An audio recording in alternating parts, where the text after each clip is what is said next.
Alright, let's see what the old YouTube channel has to offer me today. Netflix presents Wet Hot American Summer. No thank you. Let's see here. Jim Kimmel, Game Grumps, same old stuff. Jim Hunter, FX paying a tribute to Richard Coe, who recently passed. Roddy Piper passing as well. Nothing new. That.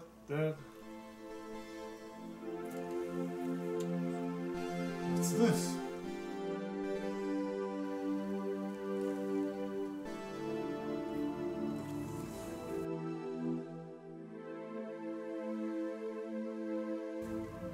Oh, I forgot all about you.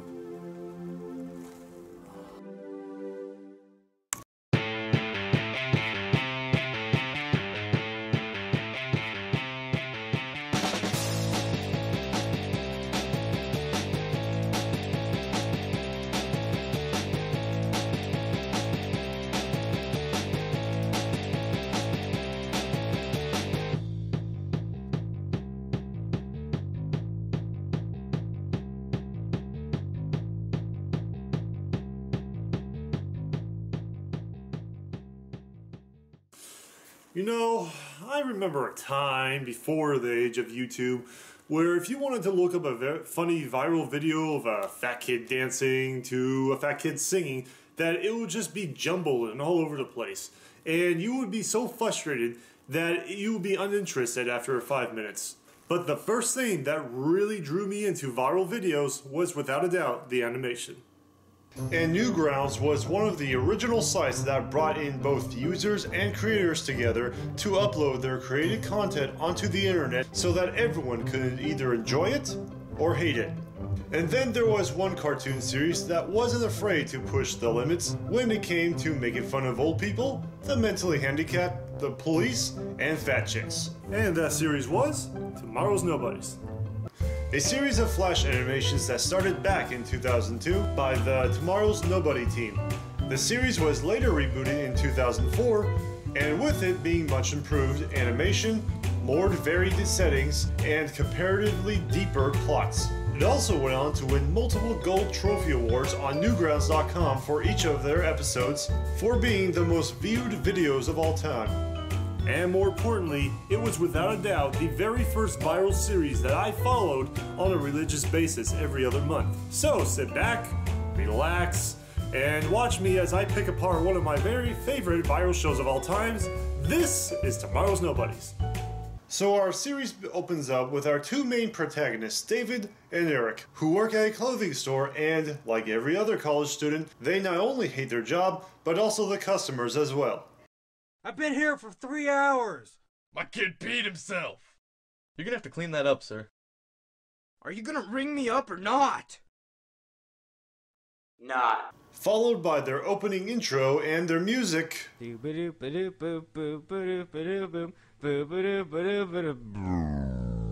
which is their own mouths. Well, I guess if you can't afford a program like FL Studios, you might as well use the vocals that God gave you. As they make their way home, we are introduced to Ben, who likes to play mind games with everyone, especially with David. Hot lava! Oh God! They watch some television until David's favorite commercial comes on the air, and I have to say, there's something about this ad that I just can't put my finger on. It's this pig, bitch! I detect a hint of play on words here. So after realizing that stupid people will buy any new piece of crap out there, they see another commercial for the 3rd annual Invention Convention, which will help the guys create something overnight and make millions the next day. After a purposely placed montage, the gang shows off their new inventions, with David creating the bum ass wiper, Ben inventing a carburetor that runs on water, and Eric... Ta-da! Nothing. Absolutely nothing. So as the convention is underway, they are met with some pretty stiff competition, from books that read to themselves, to The Invisible Man, and a guy named Tony. They try their best to sell their water-fueled carburetor, but the entire crowd prefers having gasoline instead. The episode ends with the gang back at their place watching a shopping network, only to see that the bum ass wiper is the #1 bestseller. So, how does David respond to this copyright infringement? Put me down for 7. Maybe he just wants to complete the entire hobo set. So episode 2 begins with David in a very lucky mood. That is until his night goes from a complete 180 as he accidentally sets the entire house on fire and tries to save his inflated girlfriend, but permanently catches his hand on fire. Their second intro is a bit better with some trashy sounding rock music and the main characters getting blown up and pulled right back together. Go ahead, take a look.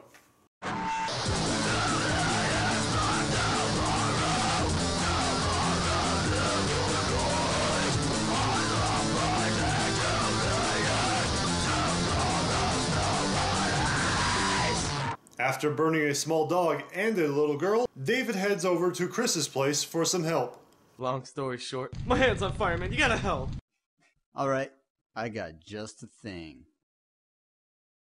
Thank you so much, Chris. Oh! So wait, was David's other hand just doused with gas already before he decided to venture out? Eric is appalled after seeing their house burnt to the ground and quickly wakes up Ben. Ben! Huh, what? What's going on? What the hell happened? Dude, there was only 3 gummy bears left. And the green one, he was like begging to be eaten. He was like, hey, I'm a gummy bear. I'm all gummy. You want to eat me? And then the red one comes in. He's like, I'm so happy because I'm a gummy bear. Gummy bear! Eric and Ben ask Chris if he has seen David, but he could not remember due to his gamer-warped mind. David continues to receive no help from either the people on the street or the gay bar that he enters and accidentally sets on fire with his bare hands. Oh, that David! But as luck would have it, David gets advice from his old friend Tito, who is a naked black man in an alleyway. What seems to be the problem, guys? Yep. He helps David jar his memory a bit about a fire safety class that he once took in elementary school, but cannot remember the rest because he was kicked out of the class. So now he heads straight for the school to watch the old safety video. As he plays the video, it sends him on a time warp back to kindergarten and tries to keep his cool this time. Okay, you can do this. Don't laugh. You just need to not laugh. Don't not laugh. David Sapp, get out of my class. No! I need to see what happens! What a shitty ending! Clearly you haven't seen the series finale to 2.5 Men. Trust me, David, it is a lot worse. So episode 3 begins with a bit of a recap, narrated by our beloved David. Last time on Tomorrow's Nobodies, David burnt down a gay bar and was arrested by default. Since it was just a gay bar, he only got 1 night in jail. Also, Ben was abducted by aliens replaced with an evil alien Ben. Yeah, for whatever reason, their friend Ben decided to drop out of the series unexpectedly, resulting in them killing him off by crashing a spaceship with him inside. When fans later asked what really happened, their reply was, And he fell out of a bloom! So, in other words, it's none of your goddamn business. But as one door closes, another opens as they introduce their newest nobody, Chase, a chubby pot smoker who really loves weed. So there I was, watering my perfectly legal garden when a friggin' spaceship crashes into my house. And I'm thinking, what the shit is that? So I... Sir, what the hell do you think you're doing? Oh, sorry. As Eric bails David out, and David bailing Chase out as well with a Monopoly card, they see their old friend Shanky behind bars for stabbing the evil blonde Ben. They can only bail him out of jail with $1,200 cash. After much deliberation on how they can acquire that much money, they head over to Chris's place for some advice. Well, you guys could start an internet cartoon series. Brilliant! Wait, I mean open a daycare that sells weed. How about just a daycare? That's a great idea. Don't worry, guys. I'll take care of the weed. And I'm off. Now this is a story all about how my life got flipped, turned upside down, and I'd like to take it. I'm sorry, even after 10 years, that scene still cracks me up to this day. After a quick montage later, the guys finally have their daycare up and running. with a lot of love to give to the kids. You little cocksucker, I'll kill you! I will do your mom in front of you and then kill her! I'll kill you! I said silence! Woo, alright, I'm kicking your ass. This game rocks. What's it called, man? I'm kicking your ass. Ooh, what you gonna do? What you gonna do? You suck! Fucking butt masher! Yeah, fuck that kid! Yeah, man, fuck the adolescents. As that is going on, Chase goes door to door selling his product to neighbors around the block. That is until he tries to sell a 20 to the pizza delivery boy and gets paid with a dead kid. After the parents come by to pick up their children and leftover pizza, the guys finally earn enough money to bail out Shanky from jail. However, it does not take Shanky very long to love someone only to be sent right back to jail again. Oh, Shanky. Wah, wah, wah. Well, that was a complete waste of time. It sure was. Just like the Donald Trump campaign. Alright, so episode 4 starts with Eric and Chase reminding David about a time he got banned from a special needs bus. Stop. Dude, seriously, stop. Stop. I told you to stop, but you wouldn't listen. And we got our third and final opening intro from them. And I will have to say that the third time is a charm. Tomorrow's Nobodies. Tomorrow's Tomorrow's. Damn it! Especially with David.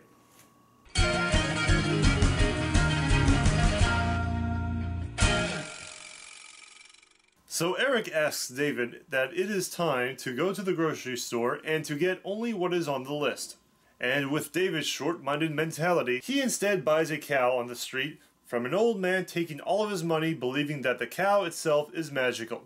Meanwhile, Eric is upset after discovering that Do63 is going to come out with a new bikini line that will be made just for fat girls. And the ladies are over ecstatic about this. I can't wait for the new bikini! I've been bulking up just so I can fit into one this summer! Check out my titty Spring Break 2005! Oh my god! How funny for a big girl with big breasts. They definitely have a funny way of disappearing when she lifts up her shirt. I wonder if she's magical as well. Speaking of magical, David brings home the stupid cow to show to the rest of the gang. It's not a stupid cow, it's a magical cow. Who wants milk? Dead milk. You can't kill me. I'm a magical cow. Well, I guess he is magical after all, and the genie cow gives each of the nobodies 4 wishes. Chase wishes for a trapdoor ass that opens at the most inappropriate times, just so he can stash his weed. Chris wishes for psychokinesis, and David? Oh man, me next. I wish anything that I would touch would have an orgasm. Wish granted. You now have the power of the cum touch. I'm sorry, but ew. As for Eric, he tries to wish for the new bikini line to be wiped out from existence. I wish... sandwich. Alright. Here you go. You son of a bitch, David. I'm gonna kill you. Oh, that David! The next day, as the gang toys around with their newfound abilities, Eric devises a plan to break into Do63 clothing factory and destroy all of the bikinis with the help of their friend Tito. Guys. After getting past their security fence, distracting a fat white chick with Eric's sandwich, and taking down 2 more guards, they make it into the heart of the factory and use Tito's greatest weapon to destroy the machine. And because I don't feel like showing animated manjas on my show, I'm going to substitute it with the audio. Oh, God. The day is won as the factory blows up, destroying every single piece of bikini except for one. Hey, I wonder where the last bikini went. I guess we'll never know. Oh, that Chase? Anyway, we are on to episode 5, where the Nobodies decide they need a bigger place to live, after realizing that having 4 guys sleeping in a single queen-size bed can be a little too crowded. Eric devises a plan to get some insurance money by giving David matches. Oh man, I love these things. I wonder what would happen if I... So after they collect their insurance money, they begin their house hunting. We'll take it. Alright, we'll have to fill out some forms, and in a few days, once everything's checked out and approved, we'll get you and your friends moved in. Hey, isn't that your friend out there? Him? No, I've never seen him before in my life. Hey, Eric! This is the biggest toilet I've ever seen! Oh, that David! After David's big flub, Eric tells him to wait outside as the gang looks around the next house to buy. And last but not least, this is the extravagant living room with an immaculate stained glass window of Jesus Christ, if you had played for the 1989 Dallas Cowboys. I don't understand that reference. But of course David fucks that one up as well, along with a few other potential house sales. They decide to leave David in one of the empty houses and continue to venture without him. But it seems to me that stupidity can be quite contagious within this group, as Chase manages to screw another one of their sales by accidentally knocking out the realtor, and Chris just so happens to run into someone that he already knew before, leaving Eric the last man standing buying a house. Looks good. I'll take it. Well, yes, it seems like everything is good here, but there's just one little problem. You're a Jew! Wait.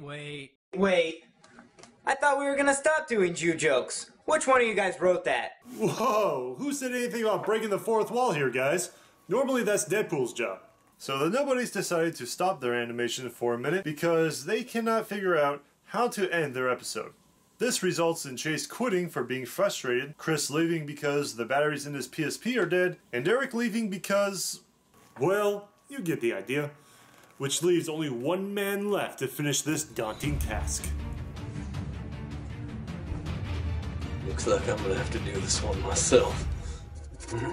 Okay, so Eric's back in the house, and the giant fat chick comes in. She's like, "Hey, you want to marry me?" And he was like, "Yeah, I'll marry you, because I'm married Freeman. I'm kind of gay like that sometimes. Married Freeman." You know, so he married the fat chick. He promised he'd do her all night. Nothing major like that. Then Jerry's came in, he was like, "Reefer." And then Chris was over there playing his game, you know, just a little click, click, click, click, click. He didn't really say too much. Then Eric got hit by the choo-choo-choo-booty gay pride train, which he was supposed to be attending, but he didn't get to it in time, and said he got hit by, you know, nobody cried really, you know. His mom was there, no crying, nothing. That became the rule of the world. It was pretty cool, you know, 30,000 chicks, no VD. It was pretty awesome, nothing major. Then I peed on Eric's grave, and we all lived happily ever after. Except for Eric, he was dead with my pee on him. My God, that was the most incredible ending I've ever seen in my entire life. Someone get that man a Streamy Award. And finally, we are in episode 6, where David wins a telephone contest, or so he thinks, to a weekend cabin getaway over on 5th Street. Stop it! Here, play with this. Oh man, this reminds me of that movie with that trucker. Surf Nazis must die?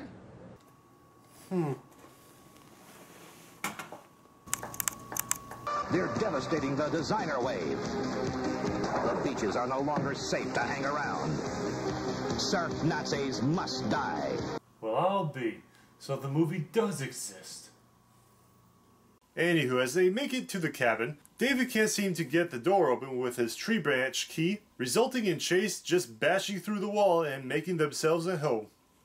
As David and Chase cut up some firewood, Eric gives Chris a radio so he can try to cope without video games for the day. But it doesn't seem to work for him. Meanwhile, David gets distracted once again, as a $5 bill on a string leads him to an unexpected surprise. Hey, I don't know you. My name's David. You're a stranger. Hi, David. Huh. He knows my name. Did my dad send you? Where's your car? I'll hop in it. Do you have any candy? Oh, that David! Seriously though, that's the last time I'm going to use that line. So, the stranger follows David back to the rest of the gang, as they get a news report on the radio telling them to be on the lookout for a serial killer lurking in the forest named Stitchface. Eric suspects that this unexpected guest might be Stitchface, but he tells him that his name is Ted. So they sit around the burnt Jesus bonfire, and Ted tells the guys a spooky story. He walked in the house and killed all of them, and he used this knife. Oh shit, it's the knife from the story. Ah! Oh my God, Chase's animated lips aren't moving either. After that terrifying story, Eric is convinced that Ted is Stitchface and wants to leave. However, they are all stuck because Chris has taken their car for a little joyriding.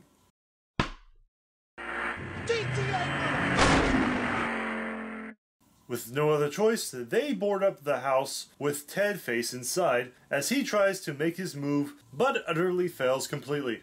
So he, Chase, and David take out the family that just so happened to own this cabin, and the police burst onto the scene, arresting Stitchface right on the spot. You sons of bitches. And I would have gotten away with it if it wasn't for that pointy-haired bitch. Going to kill all you guys. I'm getting all of you. I'm coming back. Wow, I feel bad for those guys. And thus ends the short-lived series Tomorrow's Nobodies. It's crude, offensive, diabolical, but more importantly, I still love it after all these years. That is right. Even after a decade since their last episode, I continue to find this to be my little guilty pleasure equivalent of a Saturday morning cartoon. The animation is spectacular, the random comedy in here is painstakingly funny, and each of the stories go very well together. You would think they would do a lot more after this, however, like a lot of things in life, things tend to change.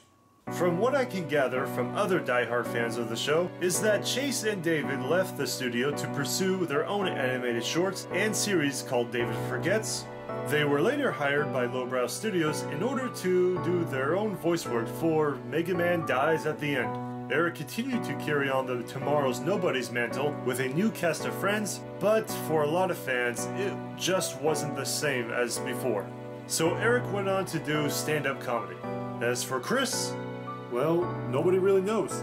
He probably just kept playing those PlayStation games and he was never heard from again. But you know what I think? After all of these years, it still holds a special place in my heart.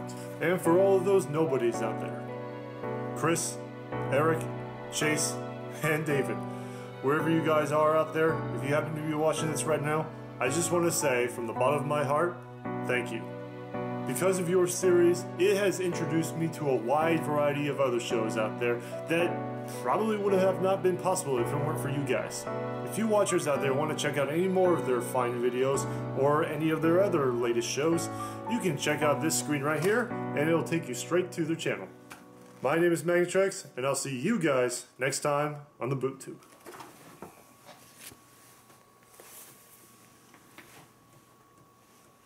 Oh, yeah, and I give it a 5 out of 5.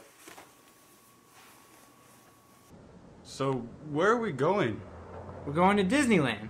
Oh man, I'm gonna get a goofy hat shake, make his hand ride Splash Mountain 3 times, and then I'm gonna How about we get just off, tell him that take we're a going to big the... bun, take his shoes, throw him in the cotton candy machine, take a nap. Why are you spelling home decor? That's not Disneyland. Why are we going there? I'm so glad you showed me this meadow, Ted. Yeah.